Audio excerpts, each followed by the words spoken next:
Chào mọi người đến với kênh của Huga, mình là Hùng. Thì trong video hôm nay mình sẽ chia sẻ với mọi người là hai mẫu vòi đến từ thương hiệu Kawaka của Nhật Bản. Thì trong quá trình chúng ta sử dụng rất là nhiều người ta sử dụng cái cần gạt để đóng mở nước, nhưng mà đôi khi tay chúng ta bẩn, nếu chạm vô cần gạt để đóng mở thì cái việc này dẫn đến yếu tố cần phải vệ sinh lại cái vòi sau khi mà chúng ta sử dụng xong. Vậy thì để nâng cấp cái quá trình này tốt hơn thì người Nhật người ta làm ra những sản phẩm có thêm tính năng gọi là cảm ứng không chạm trực tiếp vào trong phần vòi nữa. Thì hai mẫu vòi mà mình đang chia sẻ trong video hôm nay đó chính là hai mẫu vòi có sử dụng tính năng cảm biến. Chỉ cần vẫy tay nhẹ thì nước nó sẽ tự động được chảy ra, và khi chúng ta không có nhu cầu nữa thì chỉ cần là vẫy tay nhẹ để nước nó được ngắt đi mà không đụng trực tiếp đến cái vòi. Thì đó là một trong những cái điều rất tiện lợi. Đa phần các căn bếp hiện nay, ngoài cái việc nâng cao cái chất lượng của một cái sản phẩm thì người ta còn chú trọng đến yếu tố công nghệ. Rất là nhiều người quan tâm tới yếu tố là cảm ứng cho tất cả các thiết bị, từ thiết bị bếp tới mọi thứ đồ điện tử hiện nay. Nhưng đến cái vòi nó có luôn cả tính năng cảm ứng để chạm, để mở, thì điều này nó phải có một cái điểm gì đó khác biệt. Bởi vì mọi người biết đó, như chúng ta sử dụng những chiếc vòi như này thì khi mà liên quan tới yếu tố nguồn nước thì nó rất dễ bị hư hỏng, nhất là đồ điện tử. Nhưng mà để đưa được tính năng cảm ứng vào trong những chiếc vòi này thì người Nhật người ta cũng phải tính toán khá là tỉ mỉ cho làm sao có thể hoạt động được ổn định, và cái cảm ứng đó nó được nhạy nhất có thể khi mà chúng ta ra lệnh để mở nước hoặc là ra lệnh để ngắt nước.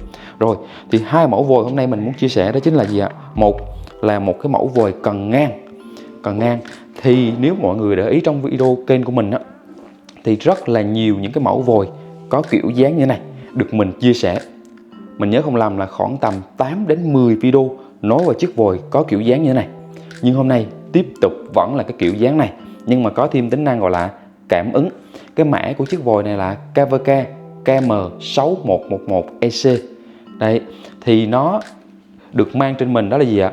Ngoài cái yếu tố đóng mở bằng tay thì chúng ta có thể là chạm vẫy tay cảm ứng như này.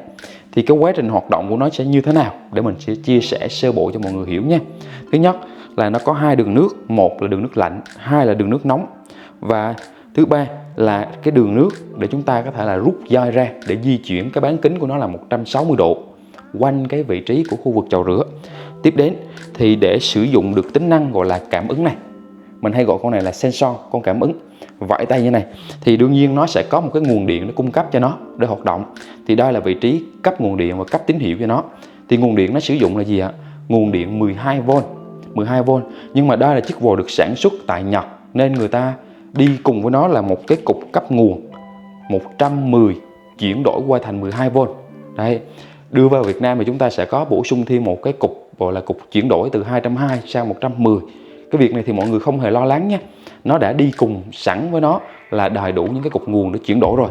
Việc của chúng ta là chỉ mua về và đấu nối nước và cắm điện vào để sử dụng thôi ạ. Rất là đơn giản.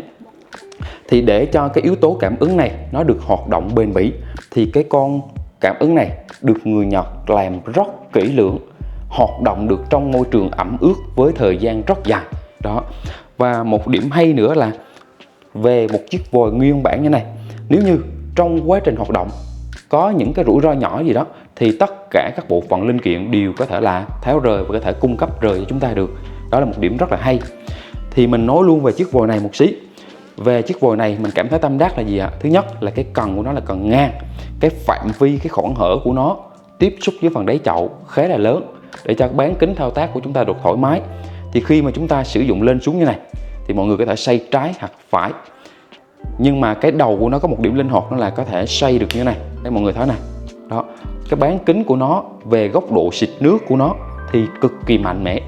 Và ngoài ra thì chiếc vòi này được trang bị ở cái phần đầu này, mọi người thấy này. Nó có một cái nút nhấn để chuyển đổi chế độ nước từ một cái dòng chảy thẳng. Dòng chảy thẳng thì nó sẽ êm, còn khi mà chúng ta muốn cho áp lực nước mạnh hơn thì nhấn vào, nó sẽ chuyển đổi chúng ta một chế độ nước hoa sen. Chế độ nước hoa sen thì cái tia nước của nó mềm, mịn và mạnh hơn. Đó, mọi người cứ hình dung là nước bản chất của nó là áp lực nước 10. Khi đi qua chiếc vòi này thì mình cảm giác nó sẽ tăng lên thành cấp độ 11 hoặc 12. Nhờ gì ạ? Bên trong cái phần đầu vòi này được cấu tạo đến 8 cái lưới lọc, 8 cái màng lưới lọc. giúp cho nước được tạo ra cái độ bọt tốt hơn, mịn hơn, và chúng ta sẽ có một cái cảm giác là nước mạnh hơn khi mà đi qua cái phần đầu vòi này. Và định kỳ thì chúng ta có thể là tháo những cái chi tiết nhỏ bên trong này để vệ sinh. Thì cái ưu điểm của những chiếc vòi Nhật đó là gì ạ? Tháo được dễ dàng để vệ sinh định kỳ. Đó. Và ưu điểm thứ hai khi mà nói đến chiếc vòi này, đó chính là yếu tố tiết kiệm nước khi mà chúng ta sử dụng. Đương nhiên là với tính năng cảm ứng này thì sao ạ? Chúng ta vẫy tay để mở nó, đúng không ạ? Nhưng mà cái cần này nó là cái công tắc thứ nhất, còn là chúng ta hiệu chỉnh nó trước. Mình ví dụ nha, ở trạng thái mà chúng ta đóng như này thì nó sẽ không ra nước dù chúng ta có vẫy tay. Nhưng mà ở trạng thái thường dùng thì chúng ta sẽ mở nó ra sẵn như này. Và ở đây thì nó có ký hiệu là chữ C và chữ H, có nghĩa là nóng và lạnh. Và chúng ta có thể điều chỉnh ở cái khoảng giữa để cho nước nó trung hòa nóng và lạnh, gọi là nước ấm. Và cái một điểm rất hay của người Nhật đó chính là nước không phải lúc nào chúng ta cũng dùng nước mạnh, không phải lúc nào chúng ta cũng sẽ hết cỡ để sử dụng. Có những lúc chúng ta cần nước nó bé, nó nhỏ, thì làm sao để chúng ta biết được mở cái cần ra thì nước nó ra bé hoặc là ra mạnh. Thì ở đây người ta có một cái gọi là cái ngưỡng để cảm nhận được qua một cái tiếng gọi là tiếng tách khi mà chúng ta gạt cái cần như này. Mọi người có nghe không ạ? Tiếng tách rất là nhỏ. Nó giúp cho chúng ta sao ạ? Cảm giác được là mình đang điều chỉnh ở cái mức nào để chúng ta sử dụng nước cho linh hoạt và tiết kiệm. Trường hợp chúng ta muốn nước lúc nào ra trạng thái cũng mạnh hết thì chúng ta gạt ra hết cỡ như này nè. Đó, gạt theo cái chế độ nóng hoặc lạnh là do chúng ta mong muốn. Còn trường hợp chúng ta muốn nước vừa phải, sử dụng bình thường thì gạt ở mức độ nhẹ như này. Đó, nó rất là hay và linh hoạt. Nghe thì có vẻ là nó hơi rườm rà, nhưng mà tới khi sử dụng đi mọi người sẽ thấy được cái điểm giá trị nó nằm ở cái chế độ gạt như này. Và chúng ta chỉ cần gạt và điều chỉnh một lần thôi, và chúng ta chỉ cần vẫy tay để sử dụng. Đó, mình thấy khá là ấn tượng. Trước là đã sử dụng chiếc cần như này, nó đã đủ tốt rồi, nhưng mà sau đó thì quá trình nâng cấp thì người Nhật cũng làm ra để đáp ứng những cái nhu cầu về cái việc mà không cần chạm tay lên trên cần gạt, mà chỉ cần vẫy nhẹ như này để ra nước. Mọi thứ trong nhà bếp ngày càng được nâng cao, kể cả chiếc vòi như này. Nhưng mà riêng chiếc vòi, mọi người phải để ý nè, muốn nó hoạt động được tốt thì bắt buộc nhà sản xuất người ta phải đầu tư những linh kiện, những cái cảm ứng, những cái sensor này phải thực sự bền, hoạt động được trong môi trường ẩm ướt nha mọi người. Chứ không phải là cái vòi nào có cảm ứng thì cũng đều dùng được bền được tốt. Cái đó chưa hẳn. Bởi vì đây là một trong những yếu tố liên quan tới nguồn nước, tới hơi ẩm rất nhiều. Mình nhấn mạnh là một lần nữa ở chỗ này. Đó, thì nó có một con mắt nằm ngang ở đây nhé mọi người. Tay chúng ta chỉ cần ở khoảng cách nhẹ nhàng ở đây thôi, cách như thế này, khoảng tầm nửa gang tay, thì nó có thể là rất là nhạy để có thể hoạt động đóng mở cho chúng ta. Về phần đầu vòi thì nó phạm vi bán kính của nó di chuyển là ở 160 độ nha mọi người. 160 độ đủ chúng ta có thể là xoay quanh cái phạm vi của phần chậu. Và một cái phần da rút nè mọi người thấy không ạ? Phần da rút của nó khá là dài. Và ở đây thì da rút của nó với đường kính cái lò xo này mọi người thấy không ạ? Nó rất là to, đủ cho áp lực nước đi qua nó rất là khỏe. Nhiều chiếc vòi thì người ta chỉ làm cái phần đây nó khá là bé, nước qua nó sẽ bị yếu. Bởi vì cái đoạn do nó để dài, còn đường ống nhỏ nữa thì nó sẽ yếu là điều chắc chắn luôn. Nhưng mà đối với chiếc vòi Nhật thì người ta làm đường ống này nó to. Và cái hay đó là người ta không trang bị những cái quả tạ hay còn gọi là quả nặng để rút cái doi này lui về. Mà cái doi này nó khá là dễ chịu khi mà chúng ta rút ra nè. Chỉ cần ở vị trí thẳng hàng là nó sẽ trở lại trạng thái ban đầu. Mọi người thấy không ạ? Nghe tiếng rút nè, nó dễ dàng và dễ chịu. Đó. Rồi, ok. Còn về phần bên dưới của nó thì nó được trang bị bằng những cái vòng vặn như này, bằng đồng. Và cái phần cổ này cũng bằng đồng. Các cái đường ren của nó khá là lớn. Nếu chúng ta có đút lên đút xuống ở trong những cái lỗ đá thì dù có va chạm thì những cái đường đồng này nó khá là cứng, nó không bị móc méo làm hư đi cái bước ren của chiếc vòi.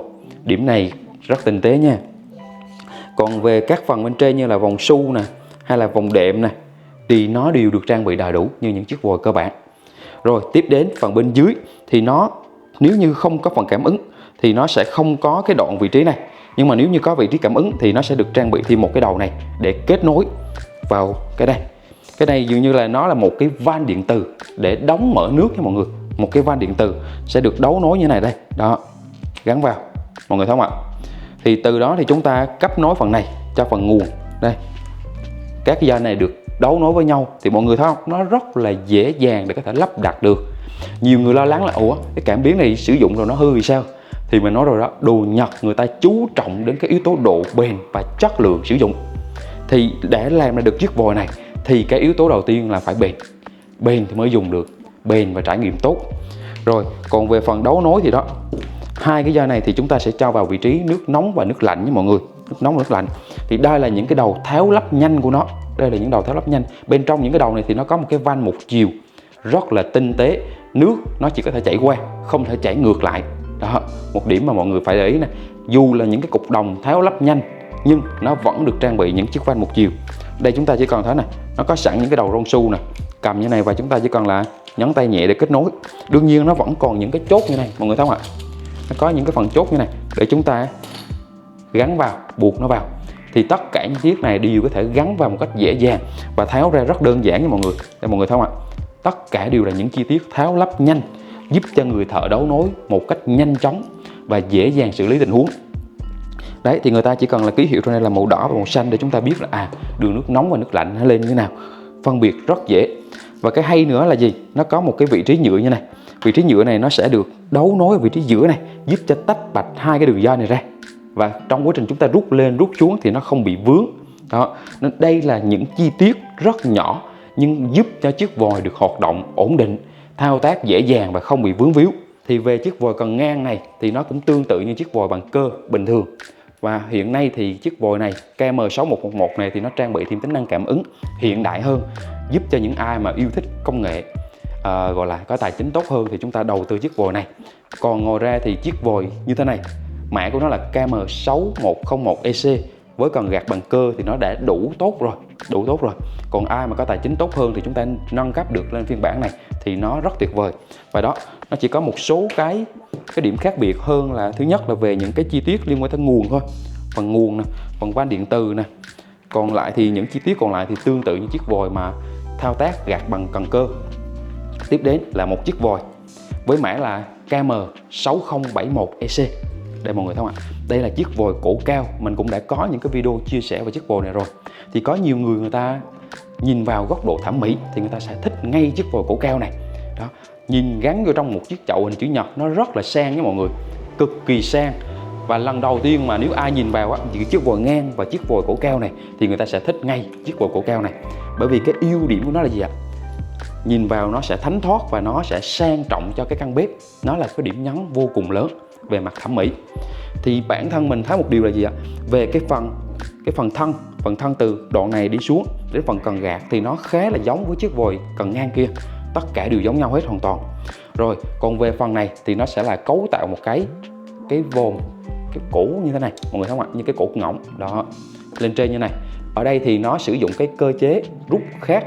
Đó chính là vẫn là một cái đầu như này, nhưng mà nó đi trút xuống dưới thì để cho chúng ta cầm cái tay và chúng ta linh hoạt xoay như này. Thì nó cũng có những cái ưu điểm riêng của nó, nhưng mà cũng có những cái mặt hạn chế về trong quá trình sử dụng và thao tác.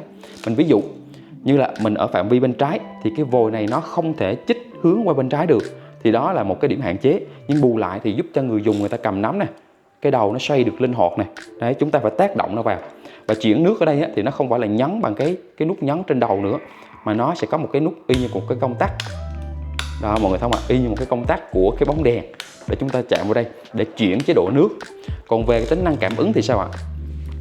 Chiếc vòi này được trang bị cái phần cảm ứng nó nằm ở phần đầu như này, thì chúng ta thao tác nó sẽ dễ dàng. Với chiếc vòi kia thì nó thao tác ngang bên hông, nhưng chiếc vòi này thì nó thao tác ở cái vị trí đầu. Thì vẫn là cái sensor, cái cảm ứng tương tự như chiếc vòi bên kia, không khác biệt là mấy, nhưng nó chỉ khác biệt về mặt kiểu dáng. Với những ai mà thích chiếc vòi cổ cong như này đó thì chúng ta lựa chọn nó với mã là KM6071EC, hoặc là thích chiếc vòi cần ngang thì chọn là KM6111EC. Thì mỗi cái vòi nó đều có ưu điểm riêng của nó hết. Cái nào cũng có cái nét đẹp, cái này cũng có cái trải nghiệm khác biệt và chất lượng riêng đó. Còn xét về phần cấu tạo, nếu nói về cảm ứng thì đương nhiên rồi, cái yếu tố cảm ứng này thì cái phần bên dưới của nó vẫn cấu tạo là một cái vị trí giao cấp nguồn và một cái giao cấp tín hiệu. Tiếp đến là đường nước nóng, nước lạnh và cái phần để rút dây lên xuống. Phần cổ đồng bên dưới thì nó cũng giống nhau đó, chỉ là khác nhau về mặt ngoại hình, ngoại quan. Ai mà yêu thích thẩm mỹ thì chọn vòi này, ai mà yêu thích trải nghiệm hợp lý, linh hoạt thì chọn vòi cần ngang. Mỗi cái nó đều có ưu điểm. Và về giá thành thì sao ạ? Chiếc vòi cần ngang này thì có giá thành cao hơn một xí thôi, rất nhỏ so với chiếc vòi cổ cao kia. Nhưng mà quan trọng hơn hết là cái vòi nào nó sẽ thích hợp với chúng ta, yêu thẩm mỹ hay yêu công năng thực tế tiện dụng thì chúng ta sẽ có sự lựa chọn cân nhắc nha. Còn đối với mình, một chiếc vòi với cái cần gạt và nó là chất lượng của Nhật thì nó đã rất tuyệt vời rồi. Nhưng có thêm tính năng cảm ứng thì nó phải liên quan tới cái tài chính chúng ta. Có thêm một xí thì chúng ta có thể nâng cấp nó thêm. Bởi vì đi đường dài thì đây là những tính năng rất cần thiết để đồng bộ với những thiết bị đồ điện tử cao cấp trong căn bếp của chúng ta. Nó cũng là một trong những cái điểm nhấn giúp cho căn bếp chúng ta được gọi là đột phá hơn so với những căn bếp bình thường. Thì những cái yếu tố như công nghệ này thì nó là cái xu hướng tất yếu rồi. Có nhiều người á, thời điểm này người ta nói cái cần gạt tay nó đã đủ tốt rồi, thì đương nhiên với mọi người, rửa chén bằng tay thì nó đã đủ tốt rồi, nhưng mà có thêm những cái không chạm vào phân vòi để cho cái vòi nó luôn được sạch sẽ thì đó còn tốt hơn. Và để cái yếu tố đó tốt hơn và bền bỉ thì chúng ta nên chọn những sản phẩm đạt được chất lượng tốt của những thương hiệu lớn trên thế giới. Thì đây là thương hiệu KVK, một trong những thương hiệu về thiết bị nhà bếp, nhà tắm, nói chung là những cái đồ liên quan tới nguồn nước thì thương hiệu KVK này làm rất tốt. Mình không cần phải chia sẻ và quảng cáo nhiều nữa rồi, bởi vì nó đã thể hiện qua những sản phẩm người ta cung cấp cho toàn cầu. Và bản thân mình cũng đã kinh doanh cái dòng sản phẩm KVK này cũng hơn 2 năm rồi. Đến ngày hôm nay thì cái data khách hàng, nói chung là những khách hàng đã chọn tin tưởng mình để mua chiếc vòi như thế này thì cũng đã rất nhiều rồi. Thì cái minh chứng là chiếc vòi này đem đến lại cái trải nghiệm cực kỳ hài lòng. Và chỉ có một điều lăn tăn ở giai đoạn đầu. Với chúng ta khi mà xem video á, chúng ta không thể cảm nhận được, đặc biệt là không thể cầm nắm xem trực tiếp. Còn những khách hàng ví dụ như ở gần mình tới cửa hàng của mình thì người ta được sử dụng, được trải nghiệm thì người ta sẽ thấy rõ ràng là nó chất lượng như thế, ngoại hình kiểu dáng thì người ta dường như chuyển đổi rất là nhanh. Còn những khách hàng ở xa thì thông thường chúng ta sẽ nghe qua những cái lời mà mình chia sẻ, hoặc là qua những cái video mình giới thiệu, hoặc là những cái video mình lắp đặt và trải nghiệm. Chúng ta chỉ xem được hình ảnh, nhưng mà sao ạ? Hãy nghe và cảm nhận những cái chia sẻ từ cá nhân mình. Bản thân mình đã đi qua những chiếc vòi giá rẻ, nó có ưu và có nhược. Đương nhiên là liên quan tới mức tài chính thì chúng ta sẽ cân đối rất nhiều. Nhưng mà nói rồi, về cái khoản mà như chậu rửa là cái phần bắt buộc phải đầu tư. Còn chiếc vòi thì nó có hai quá trình. Một là chúng ta đầu tư những chiếc vòi rất rẻ để sử dụng chống vánh trong một thời gian ngắn rồi chúng ta vứt nó đi, nâng cấp lên những chiếc vòi tốt. Chiếc vòi nó ảnh hưởng tới quá trình bị văng nước khi mà chúng ta sử dụng nha mọi người. Yếu tố này cực kỳ quan trọng. Nhiều người nghĩ là cái vấn đề văng nước nó nằm ở cái chậu, nhưng thực chất nó nằm ở cái vòi, nằm ở cái phần đầu vòi. Bởi vì cái đầu vòi nó cấu tạo bởi nhiều lớp lưới lọc, nó sẽ mang lại cái trải nghiệm tốt, tia nước mịn hơn, áp lực nước tốt hơn. Đó, những cái điểm này thì chỉ có góc độ trải nghiệm dùng rồi mới thấy điểm khác biệt. Những khách hàng mà lần đầu tiên người ta mua mình, đa phần là những khách hàng đã đi Nhật hoặc là ở bên Nhật, thì người ta tiếp xúc những sản phẩm như này rồi thì về là người ta chỉ cần là chọn và lắp đặt luôn, bởi vì người ta không cần phải tìm hiểu nó làm gì nữa. Còn chúng ta lần đầu tiên tiếp xúc được nghe những sản phẩm Nhật này thì rất là thích, nhưng mà tới khi mà xét cái vấn đề tài chính thì có thể là hơi hoang mang.